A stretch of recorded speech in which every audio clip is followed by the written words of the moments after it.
Hello friend, स्वागत है आपका अपनी YouTube channel GS study with Sahari में। आज हम बात कर रहे हैं आरओ और एआरओ के सिलेबस के बारे में। ठीक हो गया। आरओ और एआरओ के जो नया सिलेबस है उस सिलेबस के बारे में हम बात कर रहे हैं, तो वीडियो को पूरी देखिएगा और चैनल को सब्सक्राइब कीजिएगा।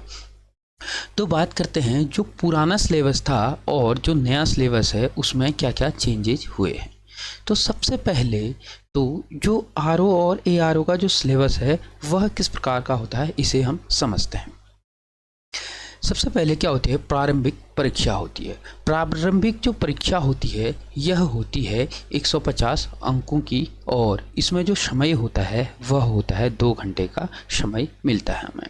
तो इसमें जो प्रश्नों की संख्या होती है वह 150 होती है, और प्रत्येक प्रश्न जो होता है वह 1 नंबर का होता है।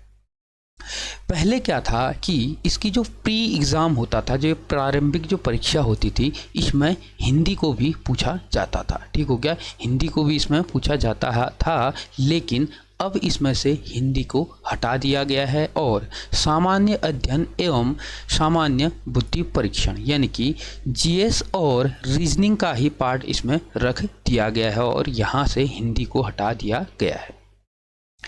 तो सामान्य जो अध्ययन है इससे पूछे जाते हैं 100 प्रश्न। ठीक हो गया, सामान्य अध्ययन से 100 प्रश्न पूछे जाते हैं, और सामान्य बुद्धि परीक्षण यानी कि रीजनिंग से पूछे जाते हैं 50 प्रश्न, और प्रत्येक प्रश्न होता है 1 नंबर का। 1 नंबर का प्रत्येक प्रश्न होता है। आपने देखा होगा अधिकतर जो परीक्षाएं होती हैं उसमें अगर 100 प्रश्न होते हैं तो वह कितने समय का होता है, 2 घंटे में उसको करना होता है, लेकिन इसमें 150 प्रश्न दिए जाते हैं और इसका समय जो होता है वह 2 घंटे का होता है। अब बात आती है इसमें क्वालिफाई की, यानी कि कितने मार्क्स लाने पे हम इसे क्वालिफाई करते हैं। तो पहले जो होता था वह होता था कि जो कुल अभ्यर्थी होते थे उनके 1/15 अभ्यर्थियों को ही इसमें क्वालिफाई किया जाता था, यानी कि इसमें लिया जाता था 1/15, यानी कि एक पोस्ट पे 15 अभ्यर्थियों को लिया जाता था। लेकिन हाल ही में आपने 1-2 महीने पहले पेपर में देखा होगा, न्यूज़पेपर में प्रकाशित हुआ था कि अब जो क्वालिफाई होगा वह 80 के लिए जो होगा वह होगा 35%, यानी कि टोटल 150 में से 35% अंक लाने अनिवार्य होंगे, तभी आपको क्या माना जाएगा, क्वालिफाई माना जाएगा। और ओबीसी और एसटी के लिए 40 मार्क्स लाने अनिवार्य होते हैं, यानी कि 40% लाने अनिवार्य होते हैं टोटल मार्क्स के। और जर्नल के लिए यही होता है कि 45% मार्क्स लाने आपको अनिवार्य होते हैं, तब जाकर के आपको क्या किया जाएगा, इस परीक्षा में क्वालिफाई माना जाएगा। ठीक हो गया। लेकिन पहले क्या होता था, पहले एक पोस्ट पे 15 अभ्यर्थी को लिया जाता था, यानी कि 1/15 अभ्यर्थी को इसमें लिया जाता था, लेकिन इसमें भी अब रोस्टर चेंज कर दिया गया है। एससी में 35% अंक लाने होंगे, और ओबीसी और एसटी में 40% लाने होंगे, और जर्नल में आपको 45% अंक लाने होंगे। उसके उपरांत ही आप मुख्य परीक्षा में बैठ सकते हैं, यानी कि मुख्य परीक्षा के लिए क्वालिफाई आप हो सकते हैं। उसके उपरांत जो अभ्यर्थी प्रारंभिक परीक्षा यानी कि प्री एग्ज़ाम को क्वालिफाई कर लेते हैं, उसके बाद उनको सेकेंड स्टेप क्वालिफाई करना होता है, यानी कि मुख्य परीक्षा।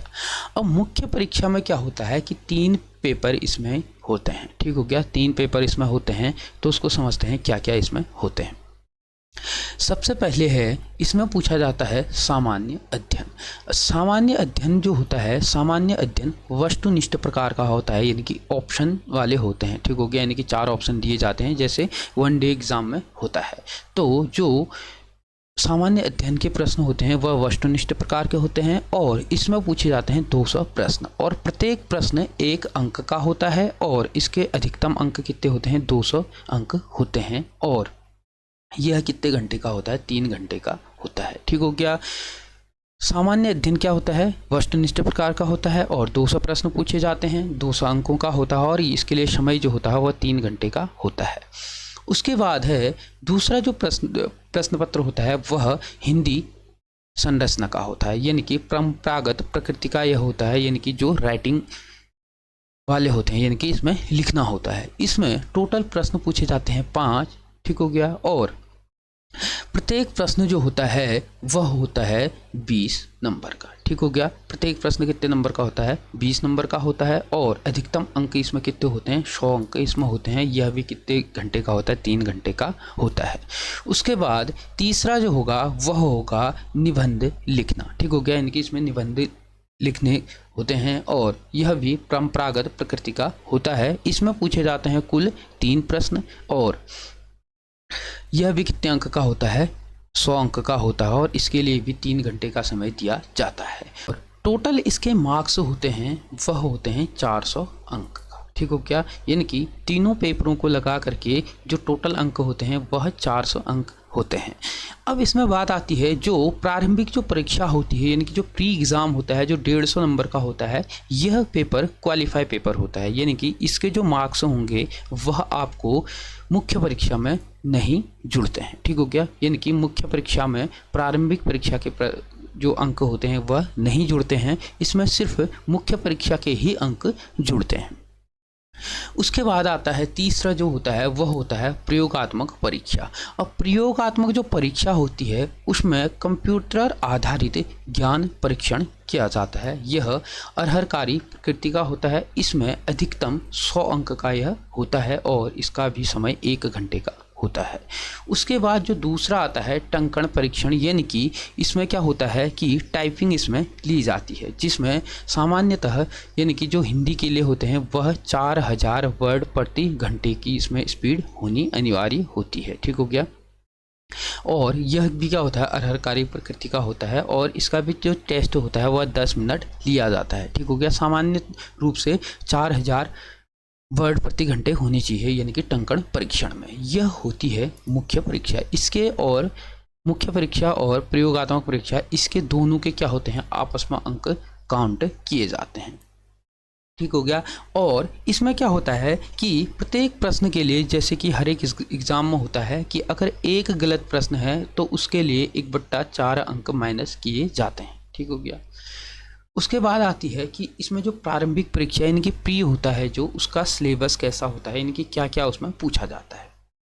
तो जो अधिकतम 100 अंक का जो होता है उसमें जो पूछा जाता है। ठीक हो गया। सबसे पहले हमने बात करी थी कि यह अधिकतम कितने अंक का होता है? 150 अंक का होता है और इसमें से जो 100 अंक होते हैं वह पूछे जाते हैं जीएससी यानी कि सामान्य अध्ययन से पूछे जाते हैं और 50 अंक का जो पूछा जाता है वह पूछा जाता है रीजनिंग से। ठीक हो गया। तो जो 100 अंक का सामान्य अध्ययन से जो पूछा जाता है उसमें सामान्य विज्ञान एवं कंप्यूटर से संबंधित आधारभूत जानकारियाँ इसमें पूछी जाती हैं, जैसे सामान्य विज्ञान एवं कंप्यूटर संरचना की आधारभूत जानकारी संबंधी प्रश्न, विज्ञान एवं कंप्यूटर की सामान्य समझ एवं दैनिक जीवन में इनके अनुप्रयोगों, प्रेक्षण एवं अनुभव पर आधारित होंगे, जो कि ऐसे शिक्षित व्यक्ति से अपेक्षित हैं।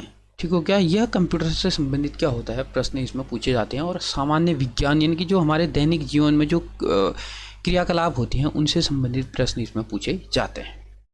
उसके बाद है भारत का इतिहास तथा भारतीय राष्ट्रीय आंदोलन जो है इससे संबंधित प्रश्न इसमें पूछे जाते हैं, जैसे भारत का इतिहास तथा भारतीय राष्ट्रीय आंदोलन के अंतर्गत प्रश्न प्राचीन, मध्यकालीन एवं आधुनिक भारतीय इतिहास के राजनीतिक, सामाजिक, आर्थिक और एवं सांस्कृतिक पहलुओं की व्यापक जानकारी तथा भारत के स्वतंत्रता आंदोलन, राष्ट्रवाद के विकास एवं स्वतंत्रता प्राप्त पर आधारित होंगे। ठीक हो गया। यह पूछे जाते हैं इतिहास से संबंधित प्रश्न।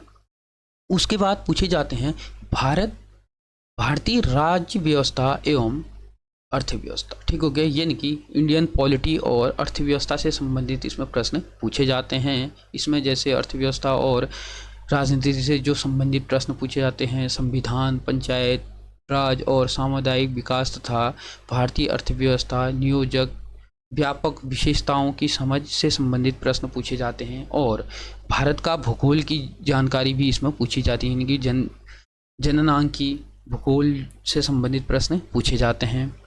उसके बाद जो 5वां पूछा जाता है वो पूछा जाता है समसामयिकी घटनाएं, यानी कि जो करंट अफेयर से संबंधित जो राष्ट्रीय और अंतर्राष्ट्रीय स्तर पर जो करंट अफेयर की जो घटनाएं होती हैं उनसे संबंधित प्रश्न पूछे जाते हैं। और उसके बाद उत्तराखंड का इतिहास से संबंधित प्रश्न, जैसे आरंभिक इतिहास हो गया, मध्यकालीन इतिहास हो गया और आधुनिक जो इतिहास हो गया, इससे संबंधित प्रश्न इसमें पूछे जाते हैं। और उसके बाद पूछे जाते हैं उत्तराखंड की संस्कृति, यहाँ की वेशभूषा, यहाँ की रीति रिवाज, यहाँ के त्यौहार, यहाँ के खान पान, यहाँ का कल्चर, इससे संबंधित पर्यटन स्थल, खेल कूद से संबंधित जो प्रश्न होते हैं उत्तराखंड से संबंधित, वह इसमें पूछे जाते हैं। उसके बाद उत्तराखंड का भूगोल और जननांकी से संबंधित प्रश्न इसमें पूछे जाते हैं।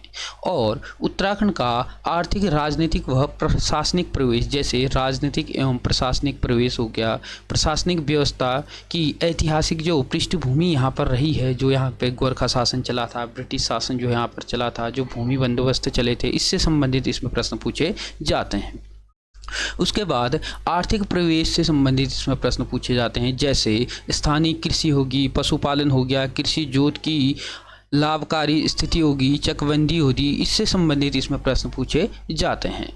आर्थिक व प्राकृतिक संसाधन से संबंधित, जैसे वन हो गए, जल हो गई, जड़ी बूटी होगी, कृषि, पशुधन हो गया, जल विद्युत, खनिज एवं पर्यटन हो गया, इससे संबंधित इसमें प्रश्न पूछे जाते हैं। ठीक हो गया।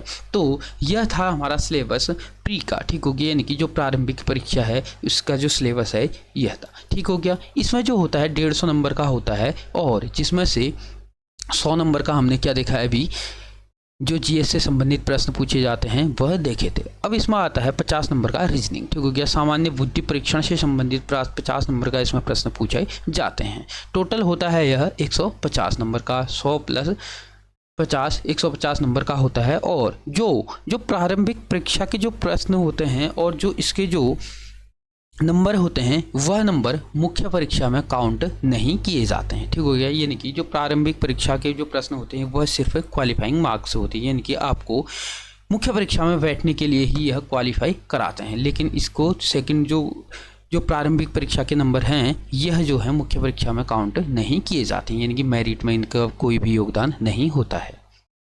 उसके बाद बात आती है मुख्य परीक्षा की। अब मुख्य परीक्षा जो होती है, जो पहला जो प्रश्न पत्र होता है, मुख्य परीक्षा में कुल 3 प्रश्न पत्र होते हैं। ठीक हो गया। जो पहला प्रश्न पत्र होता है वह क्या होता है, वस्तुनिष्ठ प्रकार का होता है, यानी कि ऑप्शनल वाला होता है। ठीक हो गया। जैसे वनडे एग्जाम में हमें देखने को मिलता है। ठीक हो गया। तो इसमें टोटल कितने प्रश्न होते हैं, 200 प्रश्न होते हैं। प्रत्येक प्रश्न का 1 नंबर होता है। ठीक हो गया। प्रत्येक प्रश्न का 1 मार्क्स आपको दिया जाता है और टोटल 200 मार्क्स का होता है। और इसका जो समय होता है वह कितने 3 घंटे का इसका समय होता है। ठीक हो गया। कितने घंटे का, 3 घंटे का समय दिया जाता है और 200 प्रश्न इसमें आपको दिए जाते हैं। अब बात आती है इसमें प्रश्न कैसे कैसे, यानी कि सामान्य विज्ञान से संबंधित इसमें प्रश्न पूछे जाते हैं, जो हमने प्री में भी देखे थे। उसी प्रकार से विकास की दृष्टि से कंप्यूटर से संबंधित इसमें प्रश्न पूछे जाते हैं, जो प्री में भी हमें देखने को मिला था। भारत का इतिहास और उत्तराखंड का इतिहास और संस्कृति से संबंधित इसमें प्रश्न पूछे जाते हैं। और भारतीय राष्ट्रीय आंदोलन स्वतंत्रता प्राप्ति के बाद विश्व के अन्य देशों के साथ, यानी कि विदेशों के साथ, यानी कि जो पड़ोसी राष्ट्रों के साथ हैं, यानी कि भारत का जो संबंध है, अंतर्राष्ट्रीय जो संबंध है, इससे संबंधित प्रश्न इसमें पूछे जाते हैं। उसके बाद भारत एवं उत्तराखंड का भूगोल एवं जनसंख्या से संबंधित प्रश्न इसमें पूछे जाते हैं। आपदा प्रबंधन एवं न्यूनीकरण, यानी कि आपदा प्रबंधन, यानी कि आपदाओं को कम करने से संबंधित प्रश्न इसमें पूछे जाते हैं। भारतीय राजनीतिक व्यवस्था एवं अर्थव्यवस्था से संबंधित प्रश्न इसमें पूछे जाते हैं। उत्तराखंड की राज्य व्यवस्था, पंचायती राज अधिनियम से संबंधित इसमें प्रश्न पूछे जाते हैं। उत्तराखंड की अर्थव्यवस्था से संबंधित प्रश्न पूछे जाते हैं। राष्ट्रीय एवं अंतर्राष्ट्रीय महत्व की समसामयिक घटनाएं, यानी कि करंट अफेयर से संबंधित प्रश्न इसमें पूछे जाते हैं। उसके बाद आता है द्वितीय प्रश्न पत्र, यानी कि जो पहला प्रश्न पत्र होता है वह तो होता है वस्तुनिष्ठ प्रकार का, लेकिन जो द्वितीय और तृतीय प्रश्न पत्र होता है यह होता है राइटिंग वाला, यानी कि लिखने से संबंधित होता है। यह आंसर राइटिंग जिसको हम कहते हैं, इससे संबंधित होता है। सबसे पहले जो होता है हिंदी संरचना का प्रश्न पत्र इसमें पूछा जाता है, जिसमें क्या होता है 5 प्रश्न हमें देखने को मिलते हैं। पहला इसमें जो प्रश्न पूछा जाता है वह पूछा जाता है किसी दिए गए गद्यांश का, जैसे एक गद्यांश दिया जाएगा, उसका शीर्षक बताने के लिए कहेगा, सारांश उसका क्या होगा इसके बारे में कहेगा, और गद्यांश में कोई रेखांकित शब्द होगा उसके बारे में व्याख्या करने के बारे में इसमें पूछेगा। टोटल यह होता है 20 अंक का, यानी कि ठीक हो गया। फिर उसके बाद आता है दूसरा प्रश्न पूछा जाता है किसी दिए हुए सरकारी पत्र का सारणी रूप में सार लिखिएगा, यानी कि टेबल फॉर्म में उसको लिखने के लिए कहता है, जो कितने नंबर का होता है, 15 नंबर का होता है।